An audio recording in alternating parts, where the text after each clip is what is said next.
It's finished here. Torquay United 2, Maidenhead United Women 3. Ed, I was lucky enough to be able to listen into your pre-match team talk. You said to the guys that this one, will be a tough game, and they might have to be patient. They might have to wait until the death, and prophetic words there. Yeah, I mean, story of the season, requiring a bit of patience, a bit of resilience, stuff to come from behind yet again, and to try and win games late on. But we knew it was going to be a tough game today. Like, they found it difficult Torquay in this division this season. But I said to the girls before the game, like, we were in their position last season. We know exactly what it's like to be in a dogfight, and where like every single tackle gets celebrated, let alone every point that you manage to get on the board. And you could see that in their performance. I actually, like, fair play to Torquay. I actually thought they were really good today. They were better than we were today, to be honest. Like, they were really aggressive. You could see there was an intensity there. You could see how desperate they were for the points, and you could see how much it meant to them to try and get a positive result to stay in the division. But as we've said quite a few times this season, credit to our lot. Like, there's a resilience to our group. We seem to wait to go behind before we really turn it on, and we found a way today. Adapted well to some of the problems in the second half. We're really good after the shape change. And then we've seen some quality finishes that have managed to get us over the line today as well.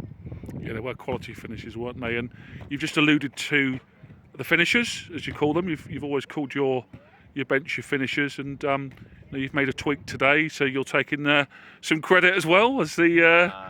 I mean, there's a couple of times you tried to do that for me, but no, it's like football's a squad game, and if like, as a coaching team and as a playing group, we're really ambitious. Like, we don't just want to be a team that makes up the numbers in the National League. Eventually, we want to get to a point where we're competing to try and keep pace with like your Exeters and your Bournemouths. We know we're a long way off that at the minute, but games like today are a real step in the right direction.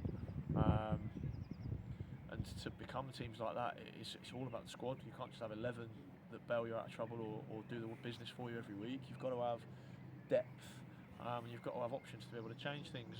And yeah, the finishers are really good. They allowed us to change shape today.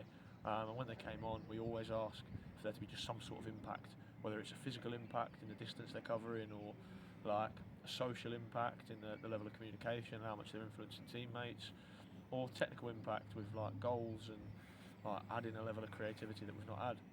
And we got that in abundance today with the changes. That's not to say that the guys who came off weren't great, but yeah, the finishers made the impact that we were after today. Yeah, great desire and resilience from everyone today. So we look forward to next week's game, a real tough one. Moneyfields. They're all tough, aren't they? They're all tough. But we should go into these games with no fear.